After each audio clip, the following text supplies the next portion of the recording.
And it was like, some people will do anything except lift a weight to take care of their health. And it was true. I was like, we will do the craziest, like most outlandish idea that's supposed to solve whatever problem, but we won't just like go to the gym for half an hour and go to bed a half an hour earlier and write in a journal for 5 minutes, right? Like these. Funny how. Come here though. Yeah, he's crazy, see? Who are you? We interrupt this program to bring you a special report. Yeah. So what's up, bud? Not much, just dealing with angry customers, you know, the usual. Oh boy. Putting out fires, the usual. Yep. We're recording, by the way, so we just get okay. Right into Then I'll stop with the work talk then. No, it's all good, man. So, in fact, that's kind of a good transition. So, I mean, kind of, walk us through what you do. What kind of brought you on today? Well, I mean, what I do for a living is slightly adjacent to what I do with my life. But I've been podcasting for 20 years, and I've been on kind of a health and wellness journey for the last probably 15 years or so, give or take. Nice. And so, so you and I were sort of chatting back and forth on Threads, and here we are. We're making magic happen. Yeah, man, it's exciting, and I'm truly honored that I was on your show. That was a good time, and it's been it's kind of cool because I don't know if it's just Threads or just social media as a whole, but over time I've come to realize that there's certain ways and there's certain people that you can connect with on social media that really create like a good feed for you. Yeah. Like there's, at least for me in particular, and we talked about this on your show, but I've been able to build such great relationships with people that I have on my podcast. But it's more interesting because I have great relationships with people that just are on social media and people that I maybe FaceTime with or I end up meeting on. But a lot of people look at me when I tell them that and they're like, dude, that's crazy. All I get is like just hate on my social media. Yeah. And I'm like, then you need that's not the algorithm's fault. I mean, that's your fault.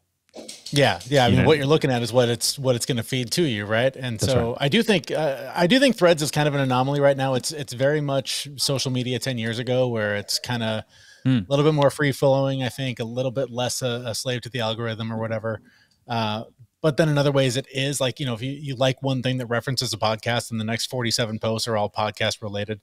So I mean, there's some of that, but there is something about that space that isn't like as toxic yet as everything else. And it's, it's not all politics. It's not all, this is the only way to live your life kind of stuff. It seems a little bit friendlier. Yeah. It's definitely the one that I find myself kind of going back to when I want to enjoy my social media experience. But it's an interesting platform for sure. Yeah, that's true. And I think maybe, Meta's doing that on purpose, right? Just to essentially do the opposite of Twitter. And I think even just yesterday or the day before, I don't know if you saw this, but apparently Threads just surpassed Twitter in terms of active users, daily active users. Wow. Yeah, that's not surprising. I mean, there's the whole Elon Musk part of Twitter that I think is turning people off. There's the whole it's toxic thing. There's the monetization part of it. I think that's part of what makes Threads appealing too, is that like there's no ads, there's no money tied to it, from a user perspective. Yeah. But that's for now. That's going to change, and it's of course going to start being filled with ads, and we're all going to hate that one in a few months too. So yeah. I mean, that's like it's in the Meta playbook. Is like absolutely everything's so great, and then oops, it's even like Instagram. Occasionally now, like you go down 20 posts, and then there'll be a Threads notification saying, "Hey, your friends are on." It's like you're pushing this shit to us. I see what you're doing, bud.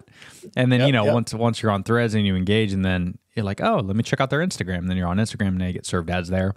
And it's fascinating. I don't know how they're doing it from an advertising standpoint, but I would imagine they could probably say, let's say hypothetically, if there's 300 million users on Instagram, which I think there's more, but let's say there's 300 million there, and there's 100 million on Threads, even though 100 of those people are the same users from IG. But technically, if you're Meta, you could say you have 400 active users. Yeah, on Instagram, right? If you're not labeling Threads, because there's no advertisements, to your point, on Threads. So it'd be interesting how they're going to kind of play that out, because from a business standpoint, I always think about that, where I'm like, okay, because I have a lot of clients right now where I'm like, are you on Threads or Twitter and TikTok? And more often than not, they focus more on TikTok than maybe Threads or Twitter. And I go, but with TikTok, everything that's going on, you want to make sure you're everywhere. You know, even Pinterest is a big one to be on right now. If you're a company and you're playing around with all this stuff, the more you engage with the community on all aspects, I think that's just going to be better overall. And Threads, like you said, is doing it right. I don't know how they're doing it because there is some algorithm to it, but it's, I mean, I haven't met anybody on there that's commented that it's been negative. So yeah. I mean, it's weird. It's very rare that I see anything I don't want to see. If anything, it's just something I'm sick of because they're showing me too much of it. But yeah, I mean, what you mentioned in terms of engagement, that's kind of the old unspoken rule of social media, is that for years people have been posting and blasting, thinking, oh, how come this is no fun? Nobody comments, nobody responds. It's like, well, if you're not commenting and you're not responding, why would anybody else? So like, it's engagement is always going to pay off more than getting on your soapbox and blasting content. That's right. And then speaking of engagement, when it comes to fitness, I mean, were you, because you just said we're back in it, you're getting back in it in like 15 years now, you're on this journey. Is it just something you're doing personally? Are you doing things on the side? I mean, obviously you got the podcast and stuff, but what kind of sparked that curiosity? Did you have like some health scare or anything like that? I mean, it actually started with kind of the dumbest injury anybody's ever had. I was literally getting out of bed one morning, and you have a young child, so you'll relate to this. The kid's asleep in the crib. The grocery delivery guy shows up at like 6 a.m. and knocks on the door, and my dog goes crazy and starts barking. I'm like, whatever it takes to shut this dog up before it wakes up the baby, I got to deal with this. I get out of bed, literally just step, and I collapsed. My knee gave out on me, and I just fell to the floor. It hurts so bad. I couldn't put any weight on it. It was awful. We dealt with the whole grocery situation. But then, weeks go by, and I'm different doctors, therapists, scans, physical therapy, all the different things. And it basically was just like some nerve damage that I did somehow. Nobody really knows. But it was in the conversation with my physical therapist, in her learning about, knee replacements in my family, things like that.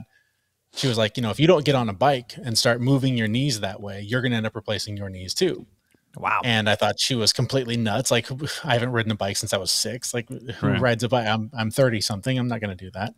So I went and did what I always did. I complained to my brother and was, this is stupid. I can't believe this person thinks I'm going to ride a bike. And he was just like, well, dude, I mean, how long are you riding the bus to work? And I told him it's like 45 minutes. And he's like, well, it couldn't take you longer than that on a bike. What if you just became that weird guy that rides his bike to work? And for whatever reason, the way he said it, when he said it, I was like, yeah, I'm weird for lots of reasons. Why not that one? I'll give it a shot. That's awesome. So I bought a bike on Craigslist like the next week and started biking 9 miles to work every day. And that just opened up the doors, right? Like I found this peace in being present in that moment and like not crashing my bike into a bus or a car or a ditch or whatever. Right. And I just wanted more of that in my life. I wanted that focus on right now that the bike brought me to spill over into work and to spill over into being a dad and spilling over into my life. And so I found a therapist who helped me, cultivate those tools and taught me about meditation and like just finding peace. And it just was like one door after another. Biking led to therapy, led to meditation, led to breath work, led to cold therapy, led to the gym, led to running, all the things. So it was just kind of a snowball effect from there. Man, that's wild. Yeah, it is weird how like one, depending on where you sit in the fitness spectrum, there's a couple different people in the fitness spectrum. There's people that just want to, look good, and people that just show up to the gym because that's just part of their routine, and they're not really following any type of protocols or anything like that. They just show up, and there's nothing wrong with that. It's good. At least you're doing something. You're getting your body moving. And there's people that just want to be healthy, and they want longevity out of life. And I think as I got older, because we talked about this in your show, so I was a personal trainer. Back at one of my first jobs when I was 18, 19. And I've always been into fitness ever since I left, but my perception has changed drastically, especially now that, we have a baby. As you know, it's all about longevity. It's all about, what activities can I do with them when I'm 80, right? Like that's how you think about it now. And less so about looking good. Of course, that's a great bystander to all this, but I think the cold therapy, the sauna, the meditation, all that stuff, I don't think people can grasp, because aside from you can lose weight doing contrast therapy, and there's a lot of studies about, brown fat, and yes, there's a little bit of that where if, you're obese, you start doing some contrast therapy, you're going to see some results. But if you don't fix your diet or working out, you got to combine all those, right? You can't just do that. Yeah. But it's interesting when you are in that realm, there is a little bit of peace, right? Like mentally, you get kind of this. I love doing it, especially cold therapy in particular, because it's the hardest thing you're going to do that day. Yep. And 100%. there's something about it. I mean, obviously the studies show that, the dopamine hit you're getting is, I think, 10 times higher than what you would do like drinking a cup of coffee. But it might even be more than that. But it's real when you do it the first time. It's real. Like, and the 100th time, right? I mean, you get used to it, but there still is an element every time of, this is going to suck. I don't want to do this. I know I'm going to feel better. I know it's worth it. This is going to suck. Here we go. And once you do, and once you get in, it's a familiar pain and it's a familiar stress, but that's why you do it, is so that when that feeling comes up of, I've got to deal with this client, I've got to deal with this deadline, I've got to deal with this, school issue, whatever stress comes up, I can mentally put myself in the water and go, well, I can do that. This is nothing. For sure. Yeah. I'm definitely more irritable when I don't do it. Yeah. It's visible. Like even today, I couldn't do it just because we had a rough night last night. My daughter's almost 9 months and she's teething hardcore. So she's got 2 front bottoms coming in. Oh man. And it's it was brutal. Like every 30 minutes she was waking up, and then she had like a nice little stretch from like 3 a.m. to 6 a.m., which I took. And and then I just been up ever since then. Like I couldn't. I'm one of those people where I just can't. I can't nap and I can't go back to sleep. Like if I'm up, sometimes I'll wake up in the middle of the night occasionally, like 3 or 4 to take a leak. I just can't go back to sleep, so I just stay up and just start working or work out. Yep. And I just, for whatever reason, once my brain knows that I'm up, my body's like, ooh, fuck circadian rhythm. Let's go. Absolutely. So it's, when I don't do it, I could definitely tell. Like today I could tell when I got a couple emails and I'm rushing to do a couple jobs. I'm like snapping my neck. I'm like, motherfucker. And then I'm like, oh, I didn't work out or punch today. I wonder if there's a correlation to that. There is. That was me yesterday. Yesterday was a day that it was supposed to be a gym day, but it was kind of an optional, just sort of rest and take a cold plunge. Right. And I had to work. I was just slammed and I ran out of time. And so I have a little cold tub on my back deck. Nice. And so before I had to run out and be family man, I jumped in there for 10 minutes. And it reset everything. Like all the stress that I was carrying all day of like, oh, I got to do this. I got to do that. I'm going to push this stuff. I could just feel that tension of like, where is this coming from? And that is if I had gone for a run or gone somewhere, I would have been able to handle it better. And I proved it when I got in the water and got out and felt better. Yeah, it's fascinating. And, again, these are all things, I talk about this a lot on my show, especially with people that don't know a lot about it. And they're like, how do you have the time? How do you do that? Dude, it's like brushing your teeth. You just make the time. Like that takes 2 to 4 minutes if you're doing it correctly, right? 3 times a day sometimes. Yeah. So you found the time to do that. Now, why do you do that? Well, you don't want gingivitis, right? You don't want shitty enamel. Like you're doing it for a reason that you don't see visible on a daily basis. But long term, you're going to have nice teeth as you get older. But if you slack off, you're going to have shitty teeth when you get older. I mean, it's the same thing with working out, same thing with fitness, same thing with contrast therapy. It's not, and that's why I don't think a lot of people hop on it. Obviously, it's trending now, but a lot of people, the average human being, when you talk to them, they look at you like you're crazy because it's not sexy. It's not, I'm going to get big muscles. Like, oh, this is going to help my biceps. I'll do it then, right? Like that's, a lot of guys would think about that. Even that, like, right? How many people don't go to the gym? How many people don't go for a walk, don't run because that's the hard, boring thing, right? Everyone wants the pill. Everyone wants somebody posted, it was a hilarious video I just saw. I was doom scrolling and it was like a picture of these women in some sort of like an aerobics class, but they had these crazy like bouncy shoes on and they're like bouncing around in this room. And it was like, some people will do anything except lift a weight to take care of their health. And it was true. I was like, we will do the craziest, like most outlandish idea that's supposed to solve whatever problem, but we won't just like go to the gym for half an hour and go to bed half an hour earlier and write in a journal for 5 minutes, right? Like these, it's the basics. It's the simple, boring thing that you do every single day that after 6 months or a year, you look back or somebody says to you, wow, you look great. What are you doing? And you realize nothing. Right. I'm doing basically nothing, but I'm doing it every day.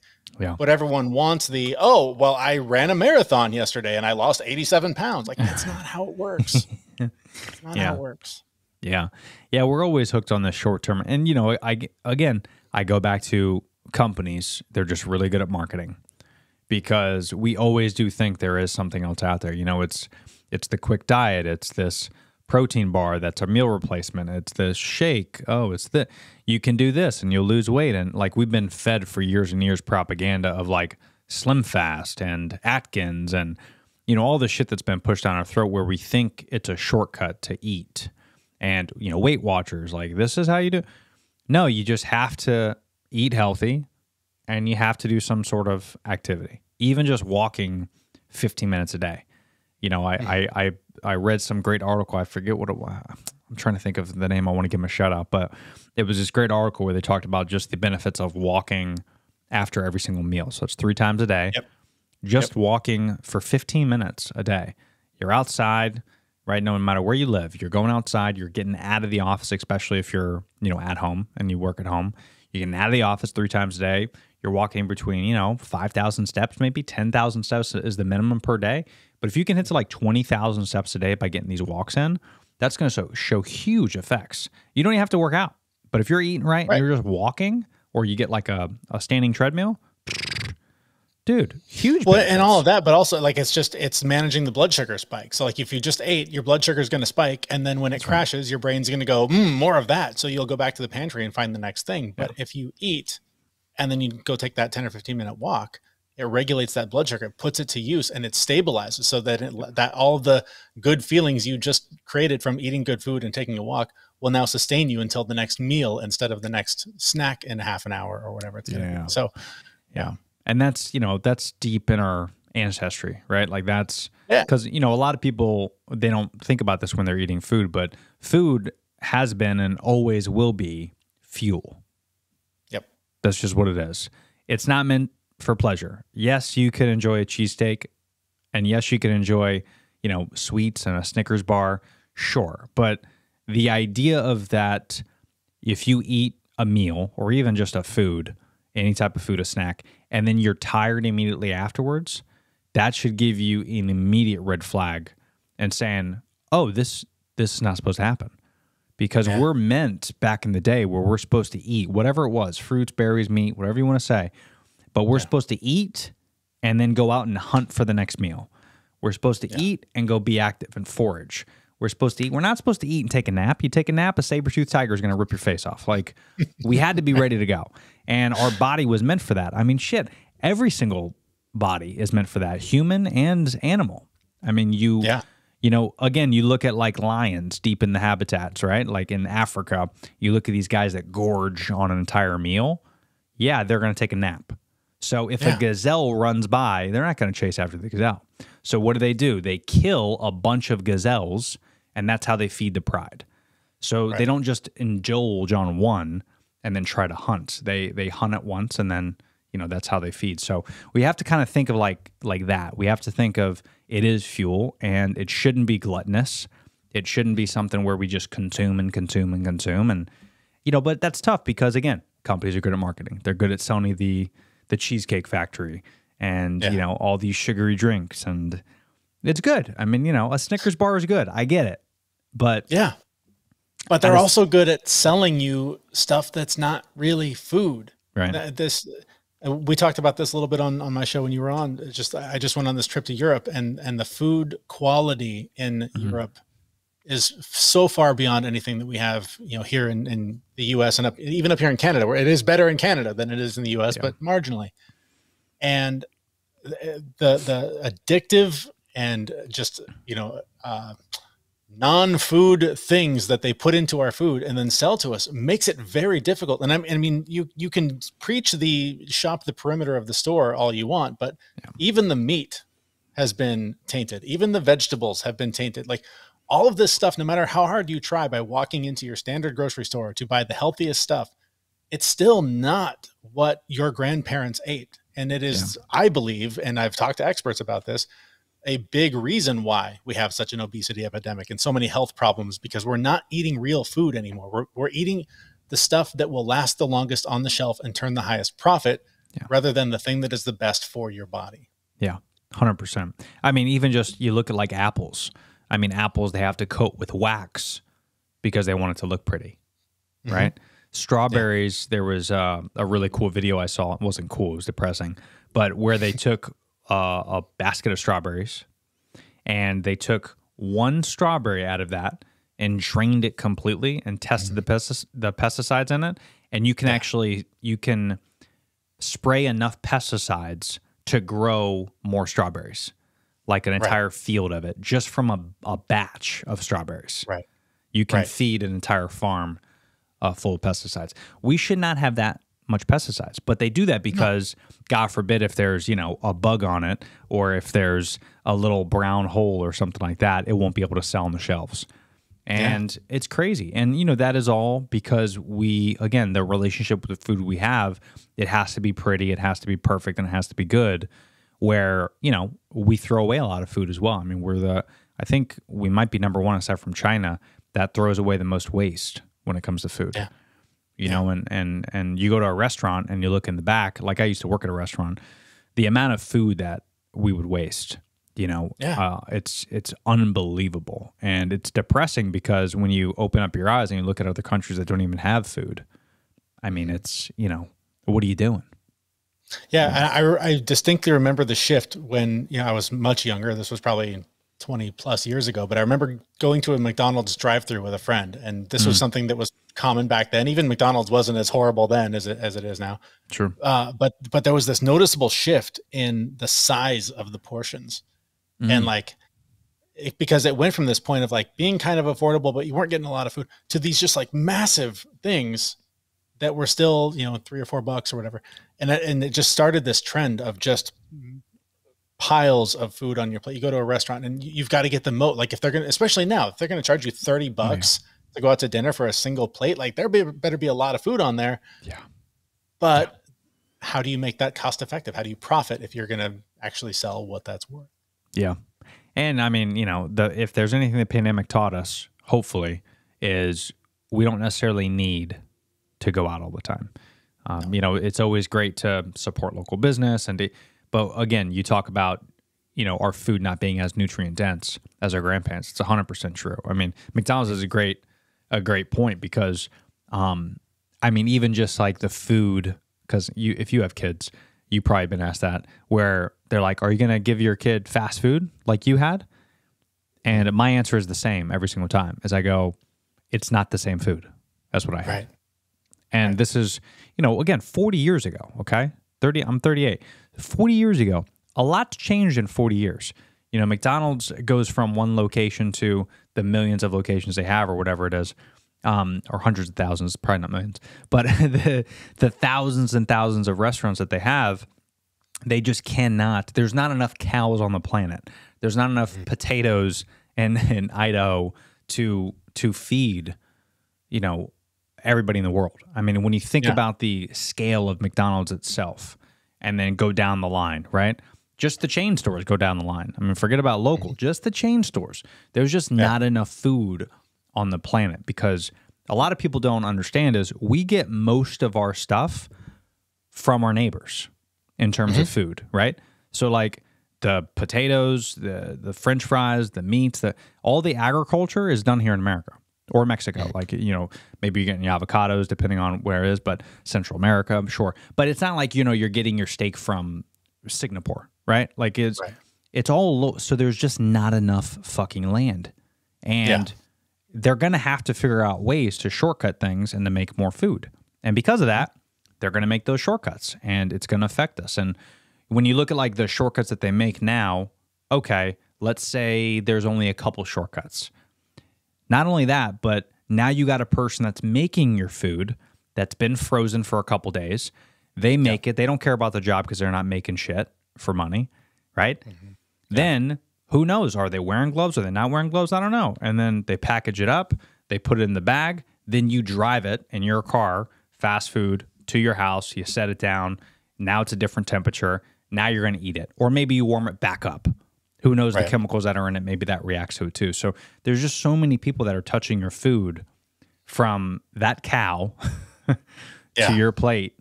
And when you really think about it, it's not really food. Like, you'd be better off eating a Beyond Burger, and those are horrible for you. But you'd be better off eating that because at least you know there's only one step. It's one dude in a lab making a burger, and then he's packaging it up and putting it in your Sprouts or your Whole Foods. But the cow getting killed and then those steps to get to your plate, it's got to be in the hundreds of steps. Yeah. The sustainability of all that too is interesting. And this touches on climate change too, right? Like I was talking to a friend of mine the other day. I haven't found this study, but we were out on a run and he was telling me about how he'd heard about this, that, there's currently 8+ billion people on the planet or whatever. And they were talking about the actual resources available on the planet should be more like 1 billion. Oh my God. So we're exceeding capacity just a bit. But it raises an interesting question, and this all, you mentioned COVID too. This sparked that thought with me too, is that when everything shut down for a few months, and all of a sudden there's deer walking through downtown streets, and there's grass growing up through the sidewalk. Yeah, all of this fight that we have over how much money to spend on what tool to combat climate change, when we saw what the answer is, slow down. If we slow things down, if we, again, according to this conversation I had, I hate to quote science that I haven't found myself, but if it's true that 1 billion is the magic number, that's 1,000 cities of 1,000 people, I think, if I remember right. Yeah. If you slow down the growth of our population and slow down everything we're doing, the planet will fix itself. George Carlin used to laugh about this, when he was doing comedy forever ago. Yeah. Global warming is not a thing. It's not something we need to worry about. The planet, when it's done with us, is going to shiver and boom, we're gone, done. Yeah. The planet's going to be fine. It's the people living on it that we need to worry about. And if there's less of us, there's more resources for all of us. So if there is some magic bullet that I think still nobody will get on board with, but if there's a way to limit the amount of us that there are by slowing down, having more and more kids, and continuing to grow the population, I think that would be the quickest way to reverse climate change, answer a lot of our sustainability issues, and deal with a lot of our financial problems that we can't seem to find answers to without fighting for decades. Yeah. I think there's a lot of great nuggets in there. I mean, one of them is not that the U.S. government should dip their hands into anything else because they're horrible at the buckets of shit that they're holding anyway. But I think one interesting thing is like just going back to like drugs and the pharmaceutical company. I only think there's a handful. We might even be the only one, but we're the only country that allows commercials for drug companies. Yeah. And that just goes to show you the lack of awareness and the power of marketing. Because again, you just drugs as an example, like the prescription drugs that, you might get, whether it's Humira or all the other commercials that you see. Yeah. And I've been on some of that stuff before. I'm not on it anymore, but the marketing for those is amazing. And the marketing for like restaurants, fast food chains, cars, just commercials as a whole and advertising as a whole, there needs to be some, and I hate to say this because it's so like European of me to say, or maybe Canadian. I don't know. I haven't been up there, but it's so anti-American to say this, but we need to just stop with the advertisings. Yeah. We need to stop with advertising. It's just, we're just not responsible enough. Human beings are not responsible enough to say no. We're just not. And then companies are responsible enough to know what they're doing and that they're taking advantage of us, but they're choosing not to because money is such a hot commodity, because it allows those big corporate bigwigs to buy all the other shit that they see being advertised. They buy the yachts, they buy the boats. You and I, we only buy the cars and the restaurants, but they see everything else. And advertising is like the root evil of everything. And I used to be in marketing, I used to be in advertising, and as much as I love it and I love what it can be, we're just not, human beings just are not responsible enough to say no to things. And that, I think, is really damaging the population. When you talk about marketing drugs, it's not only they're allowed to, they are the dominant advertiser. If you look at TV advertising, I believe it's something like 76% of ads on TV are for drug companies. 76% of all ads on TV Number 2 is cars. Yeah, but that's why you have TV, is because of drug advertising. If that stopped, if they made a law tomorrow saying that's illegal, your TV goes away. It's gone. Right? And then what do you do with your life? Oh no. But you might have to fill that they, void with working out or spending time with your family. No. But also these big companies that have the power and have the money, they're not only buying up what they want, they're buying the policies that allow it to happen. If you, again, remove money from politics, just separate the two, let it be publicly funded. Watch how different American politics becomes. If all of a sudden they don't have to answer to corporate overlords who are the ones paying the bills and making them wealthy, and they have to actually get the people to support their policies, it's a different country. Yeah, for sure. God, such a good point. Yeah. And I think it was even Andrew Wang, if I remember, back in 2016, where he had this fascinating idea. I think it's him. I don't want to misquote him, but he had this great idea of, instead of investing so much advertising into TV and commercials, and where you have such a huge influence with little to no income, or excuse me, you have such a huge influence with little to no benefit to the American people. What if you take those same advertising dollars and you invest it into cities? So he gave the example of, like, instead of Verizon spending $5 million on a Super Bowl ad, why don't they just spend $5 million to sponsor a bridge and to maintain that bridge? It's going to cost them, think about how much advertising they spend in a year, right? It's probably in the billions. So it's going to cost them just as much, literally what they spend in a year, but now they can maintain a bridge, and now it's called the Verizon Bridge instead of, George Washington Bridge, or fucking something that, we're honoring people. Okay, great. That's fantastic. But what is that doing for the American people?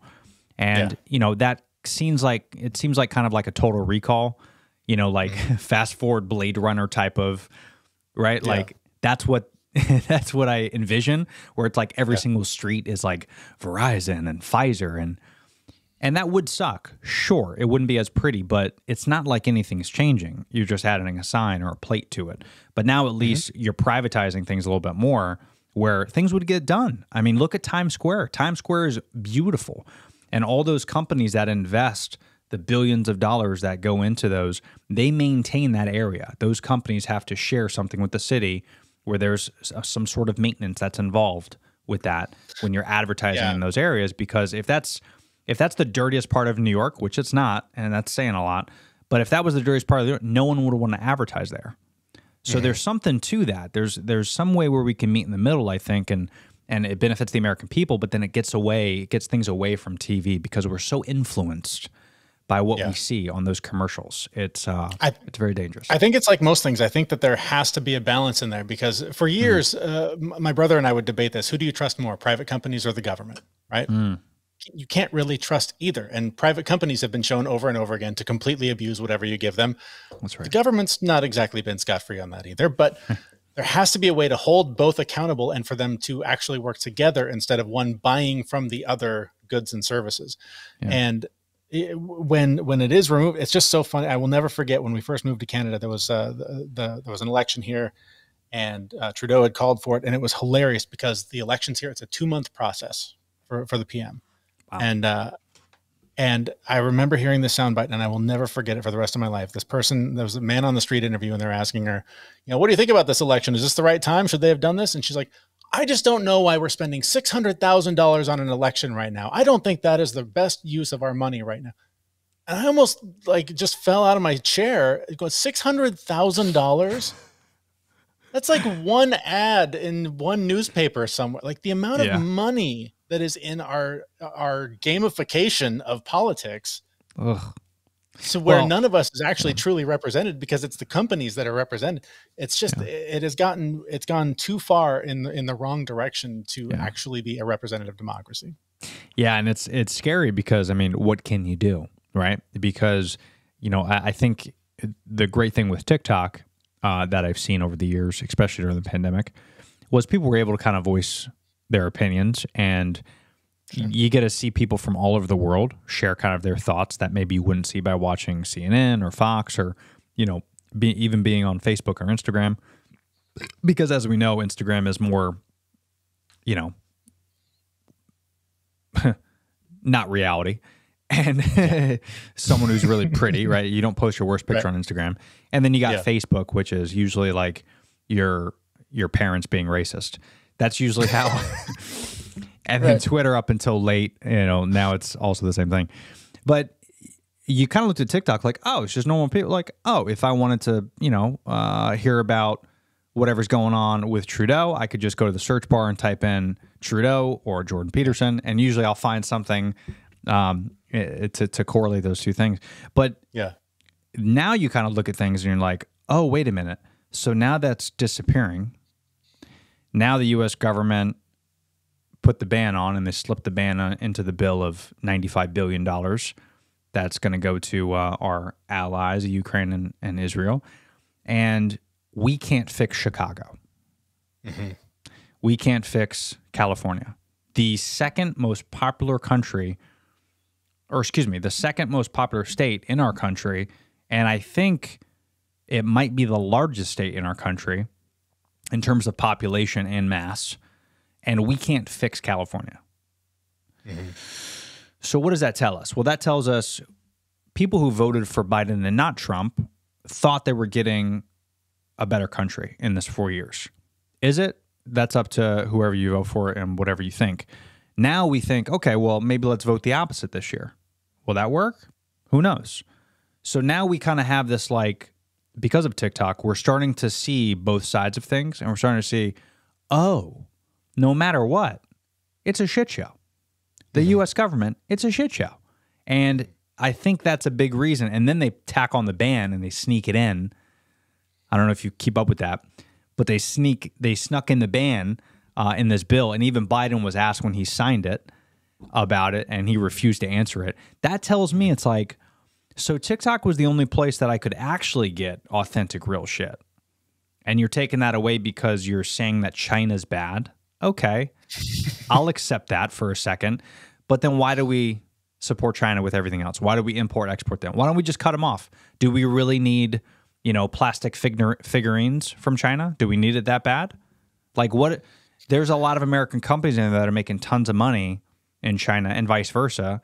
But why don't we just cut everything off? If they're so horrible, let's just cut them off. Like, you don't see like us trying to get American companies in Russia. Right. Ever. Because we don't make anything. We don't make anything anymore. Because Putin would be like, get the fuck out of here. So why don't we just do that with China?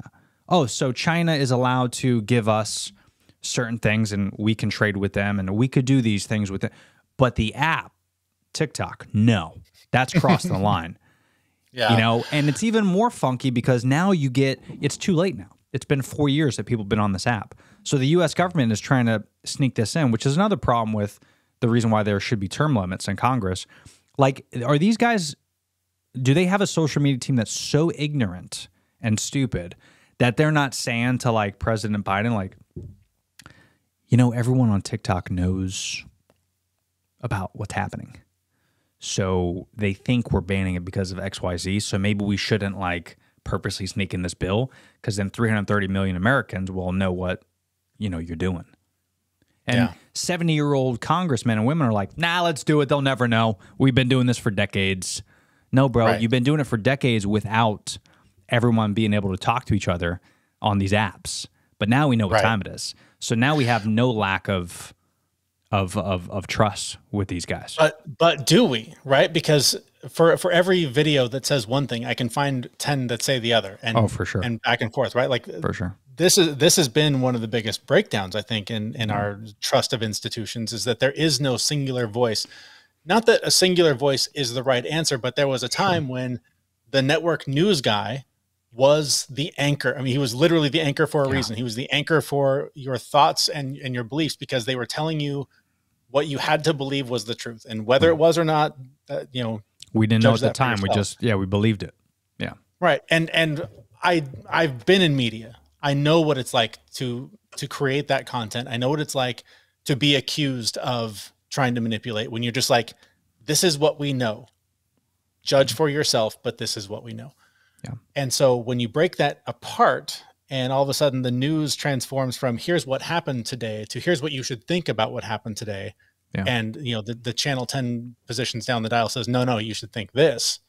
You're going to watch the one that validates your opinion, and you're going to just have that constantly fed and constantly fed. And just like the algorithms we're talking about, those are going to keep feeding the same content you watch. So if you are a Trump supporter, you're going to be hammered with all of the reasons he's the greatest gift that the country's ever received. That's right. Same with Biden. Flip that, Biden followers are going to see what a horrible demon he is. Yeah. And vice versa. So, I mean, the ability to critically think and critically analyze and know what is fact and what is fiction is something that is not taught. It is something that you don't get in most education systems in a way that I think has prepared us for not only where we are now, but now let's throw the AI bomb on top of it. Yeah. And how everything you see is going to be artificially created somehow or another. And you're going to have to not only decide, is this real, but if this is real, is it true? Yeah. Yeah, that's so, I mean, you were even seeing it now on a very micro level, right? Like, you know, there was even something, I think it was a couple months ago when AI kind of started, like the deep fake thing really started, because deep fake's been around for a while, but it was really apparent to me, at least, when I was watching an ad and it was Joe Rogan and Andrew Huberman. And you could tell like it's an older ad based off, like, if you watch Joe Rogan a lot, his background, like, you know, because he's changed studios and stuff. And it was his old background. So already I was kind of suspect, but they were promoting a product I never heard of. And it was so clearly, because I listened to these guys for years, it was so clearly not them, but like to the average person, they would know. Right. They would just think Joe Rogan and this neuroscientist is giving some advice on this, you know, mushroom product. And I was like, we're so early in this stage, but it looks like we're so ahead, and that's fucking terrifying. Wait till it's a hologram that you're sitting next to on your couch. Bro. I mean, good luck. Bro. Like 10 years from now, I couldn't even, I mean, you can't even fathom. At this rate, 5 years from now. Yeah. It's terrifying, man, for sure. I think it's going to get to a point, especially as a creator, I think about this a lot, where I'm not scared about it, because I think it's going to offer something. For example, like, you know, you look at paintings, right? Paintings, of course, for thousands of years were prized possessions, and they're still worth way more now than what they were when they were originally painted. So I think we have to look at the same thing when it comes to real human creations, where I think, like, at first it's not going to be very apparent that it's more valuable, but as the years go on, AI becomes more the normal. I think like human interaction is going to be more expensive. So, like, for example, you're going to go to a restaurant, you and I, we're going to meet up for, you know, a nice dinner, and there's going to be a server and then an AI robot. The AI robot is going to probably be cheaper, like in terms of your meal, your experience. But to get that human interaction, you know, the person's going to pick out your wine and go over the menu list. Like, you're going to pay extra. You go down to the basement, and it's like this quaint speakeasy, and it's like an extra $50 for the couple to get the human experience. We're going to move human interaction to the black market is basically what we're going to do. Like, you're going to have to go off the grid to actually interact with other people. 100%. Talk about Total Recall. Like, that to me is like a scene, I think, in Total Recall, where it's like, that's what it is, where all the, you know, like Amsterdam style parties and stuff, it's all like robots and, you know, chicks with 3 breasts, and they're aliens, and it's weird things. And then, you know, you run into a human, and there's like, whoa, hey, what is that? What is this thing? Let's go hang out. You know what I mean? Like, she's more expensive. And I think that's what it's going to be. And that's kind of exciting, because I think there's more value in the human touch. You know, like, we're going to look at organic food. That's a great example, where organic food now costs more money, right? Because it's quote unquote better for us. And there is a little bit of a challenge in that, right? Because, again, this goes back to companies taking advantage of something that's better for us, charging us more. It's intentional, for sure. Yeah. I don't know if there's a way to fight that. But I think it's interesting. I think it's interesting that we're going to have those options. And, like, if you wanted a drone delivered via Amazon, it's going to be cheaper than if you get a delivery driver. And Yeah. I think that we can get on board with. But when it comes to the creative aspect and dealing with people, I don't think we need to go away from that, because we saw what happened during, COVID, where, I mean, suicide rates were up, alcoholism is up. I mean, people are still feeling the effects. Businesses were shut down. I mean, there's a lot of negatives I think that can come from taking away the human experience. Yeah. But I don't know if, I think we're too late, right? I think as people, we're so hungry for fast and easy that we are trying to get away from, we're not trying to get away from, but the default is we are getting away from the human interaction. So whatever can replicate that. That's why social media is so popular, because it is a convenient way to connect. Yeah. But you've never been more disconnected from the people you interact with every day than you are through those things.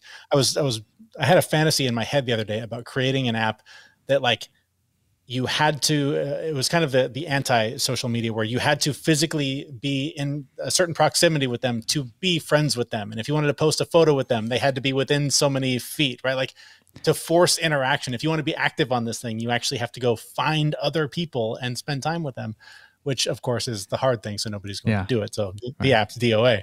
But that's a great idea. It's actually called Grindr. It's called Grindr. Exactly. No, I'm just kidding. No, but that's actually a really good idea. I missed the boat on those apps. Yeah. So yeah, I think actually that's interesting. It should be an extension. I feel like, I feel like you should, because it'd be easier, I think, if you create an extension for social media apps to where there's like a locking mechanism on your profile, and maybe this is something you sell to Meta and and X and things like that, where it's like you would get rewarded. Yeah. You know what I mean? If you gamify human interaction, that's how you do it. That's a fucking Black Mirror episode, and but that would be super interesting though, for sure.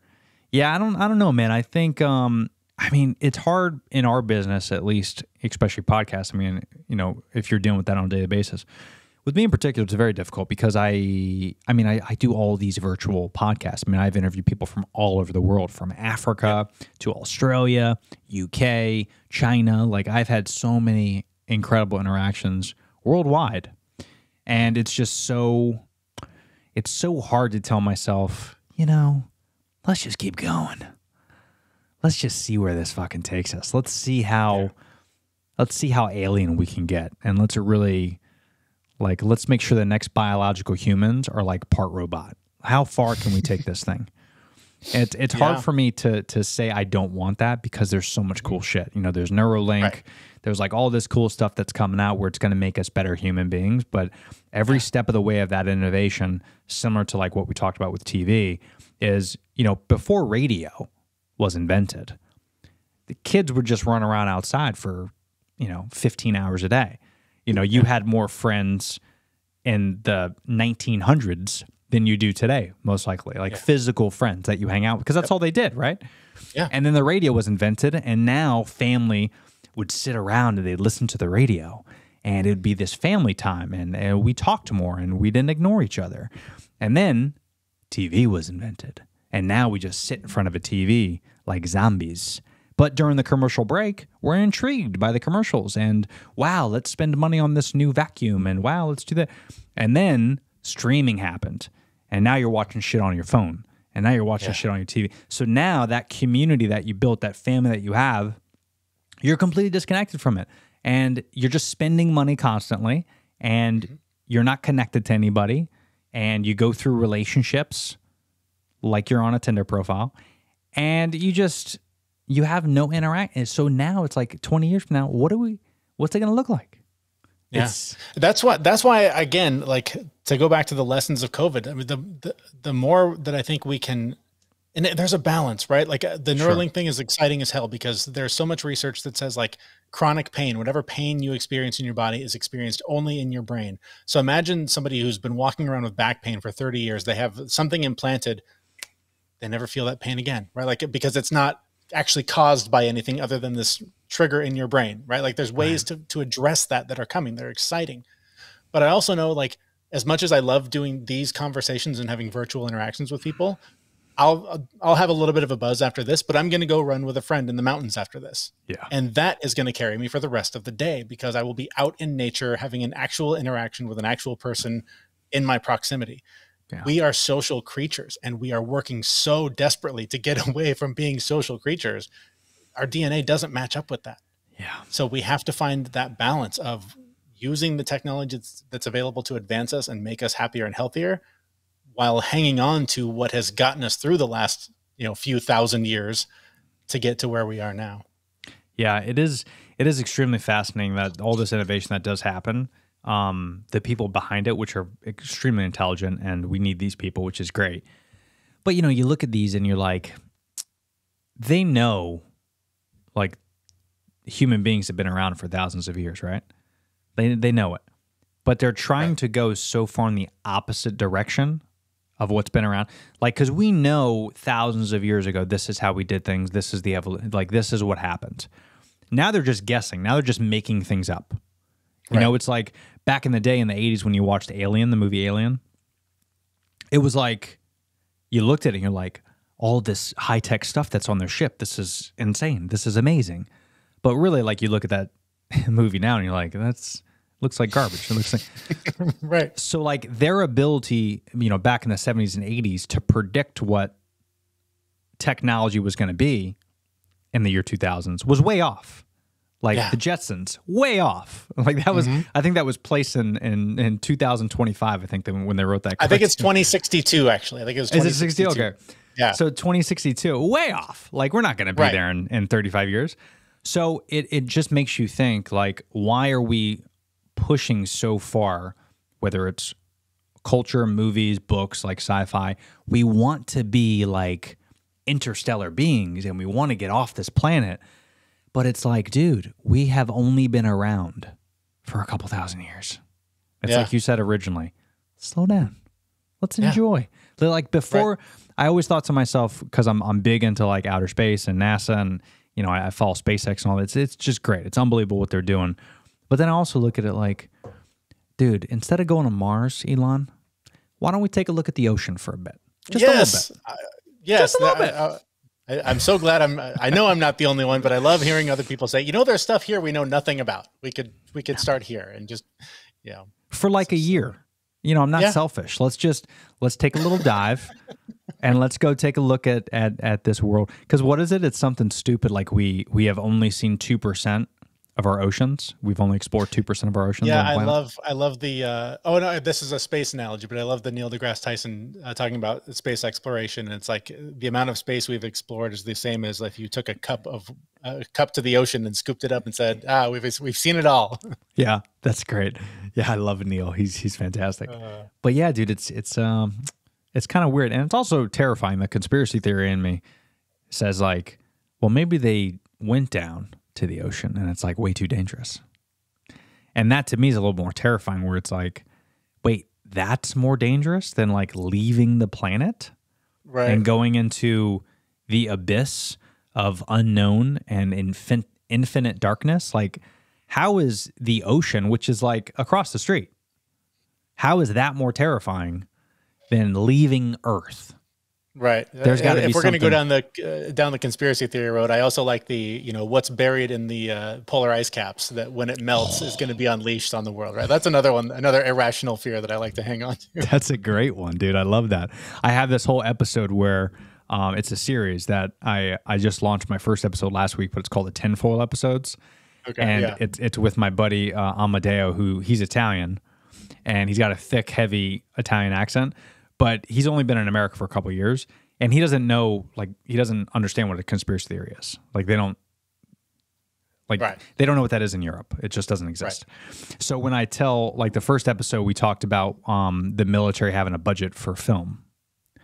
Because I don't know if you're aware, but the Pentagon has to sign off on anything to do with the military. Like, they have money, part of our budget, that goes to funding movies like Black Hawk Down and Zero Dark 30. Right.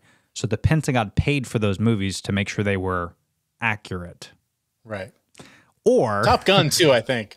Top Gun is another one. So it's like, or maybe they're just paying them to make sure, hey, listen, bud, don't tell this story because that was some shady shit we did. But like, we have this whole thing, and the next episode is about the polar ice caps and the ice wall and flat Earth and all that stuff, because it's so. And he goes, What do you mean? I don't understand. What is this? And I have him research it before we record, and then he has to come with all these with these topics and bullet points. And the first one was amazing. But yeah, I love those type of conversations because it is interesting how you dive a little bit deeper into these things, and you're like, it's kind of true. Like when you think about it, it's like it could be like what something's in there, like Megalodon and all these wild things. Like, why haven't they gone to the ocean? Maybe something spooked them, and it's not uncommon, right? Because like all the UFO sightings, I mean, the government, like clear as day, has lied to us for decades, and now they slowly, like, when was it? Like back in 2021, they released a paper saying, "Oh yeah, UAPs do exist," but it was like a casual. It was just They just slid an article out like in Business Journal. It's like, shouldn't that be like the president giving us like, I've seen Independence Day, okay, bro? You're supposed to get on the podium and you're supposed to tell us that there's UFOs. Which is interesting because there is such a tendency to spark the fans of fear. Like, why would you not use what would scare people more? However, as I'm saying this out loud, I'm realizing that's probably the one thing that would actually unify people. Is like, oh, we could all join together against whatever that is. And then all of a sudden, God forbid, we're a unified people. Yeah. Yeah. Especially in an election year. They can't do that. They can't unify us. That's insane. Anyway. All right. Well, dude, this was, we talked about a lot. There's going to be some good nuggets in here. I hope so. And we're almost, we're at an hour. So yeah, thanks for putting up with this. This was fun. Thank you. This has been for me too. Yeah, man. So, Jeremy, let everybody know where they could find you, your podcast, all that jazz, your social media handles. And, of course, for people just listening or watching, I'll leave everything in the episode notes below. But, yeah, if you can give them a shout-out, that'd be great. Yeah, the website for everything is thefitmess.com. It's my co-host and I just basically sharing our own struggles and the tools that we discovered to help us get through those struggles. You can learn more at thefitmess.com, and we are at FitMessGuys on pretty much every platform. Love it. Jeremy, as always, it's good chatting with you, man, and hang out before I close this out. But everyone go follow Jeremy, The Fit Mess. Awesome podcast, dude. Awesome show. Keep up the good work. Thanks, man. You too.